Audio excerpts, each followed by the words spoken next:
A Sunday well spent brings a week of content. Ah, Sunday. The day of the Lord, if you swing that way, the home of the Sunday roast, and usually a whole lot of nothing. Now, I get you. You've had a long week, but have you ever actually stopped and thought why the week felt so long in the first place? Why it drained your life force so much that your Sunday is now just left to ruins, picking up the pieces? Well, I'm here to fix that.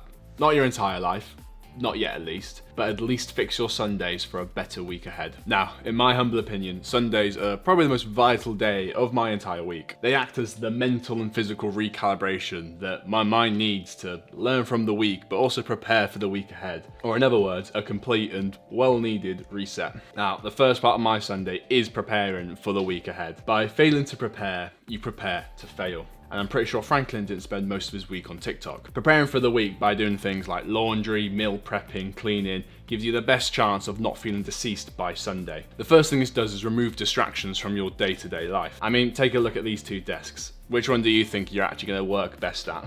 Now, cleaning your environment cleans your space, but also your mind, because your mind is less clogged up with the absolute mess and queue of distractions that are around you, so you can actually focus on what you want to. The other thing this does is reduces the decision fatigue that you have from day to day during the week, because if everything's done already from the Sunday before, then you're not going to suddenly be halfway through your work thinking, shit, I need to do the laundry. And doing these things on one pre-planned day allows you to build consistency, as you know this is a time where these things are going to get done. Not doing this either leads to forgetting about the thing completely, which normally means you get to Thursday and run out of socks. And then you got the added bonus of just saving time. When you're able to habit stack a million menial tasks all in one day, you can get things a lot quicker rather than fragmented times throughout the week. But also allows you to build momentum, because once you've started doing one thing, you've got that done, you've got that accomplishment to tick it off the to-do list. You can then go on to the next thing and the next until you get to the end of the day and realize everything's actually been done. Now, my Sunday usually entails getting the laundry done first, as that takes forever. Then I like to go over for a little bit of meal prep.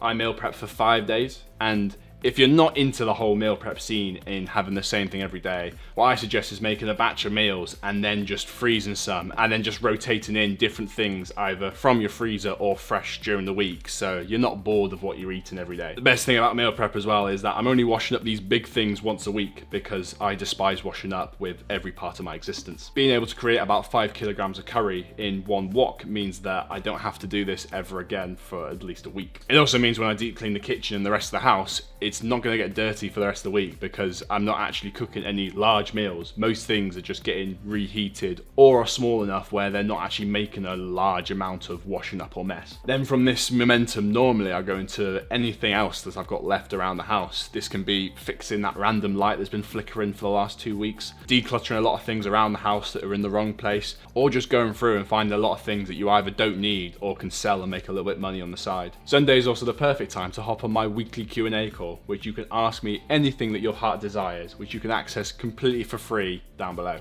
Now, the other vital part of my Sunday, which a lot of people overlook, is actually reviewing the week you've just had. A lot of people don't see progress because they don't actually know what's going wrong. And without stopping and thinking and reviewing all the things that have happened beforehand, you can't learn and improve for the future. A lot of time you might get to Sunday and think, why am I so knackered? Or why was my screen time 8 hours a day? But not actually really think about it until the next Sunday comes around and you've just done the exact same things all over again. So again, the best thing you can do here is just for 10 minutes, sit down, bit of paper or journal, and just actually think. And just go through the week and start identifying the time sinks, the distractions, the cues and routine problems that can be easily fixed to give you more energy, focus and time throughout your week. Now, a lot of the time you'll actually forget what you've done for chunks of time in your week. Luckily, in today's modern society, everything is tracked. So you can go through your screen time and search history and find out what you were doing and when, and start identifying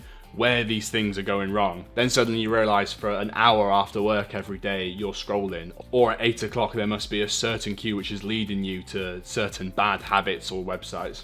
But doing this just gives you the awareness and the tools to actually start fixing it for the next week. Sometimes it's good to stop and actually reflect on the good things that you've had during the week. The times where you had the most energy, where you were the most focused, or just had the most fun with people and events that you were going to. And do the same as before, and then think about how you can integrate these things more into your week, or just be grateful of the good times that you've had. Now, I do this in the evening, and it all actually started from a journal which had this page preset. So it was already there preset for me to add in what I had done and a little space where I can actually improve for the week. But even without that, you can do this on a Google Doc, on a notes page, or even just a piece of paper, whatever you feel, whatever works best for you and the budget you have available, but also most importantly, what you think you can actually stay consistent with the most. And that's all you need to stop your Sundays going to waste and actually use them to grab your week by the balls to start achieving your goals. I know you can do this. And as always, love you all, and I'll see you in the next one.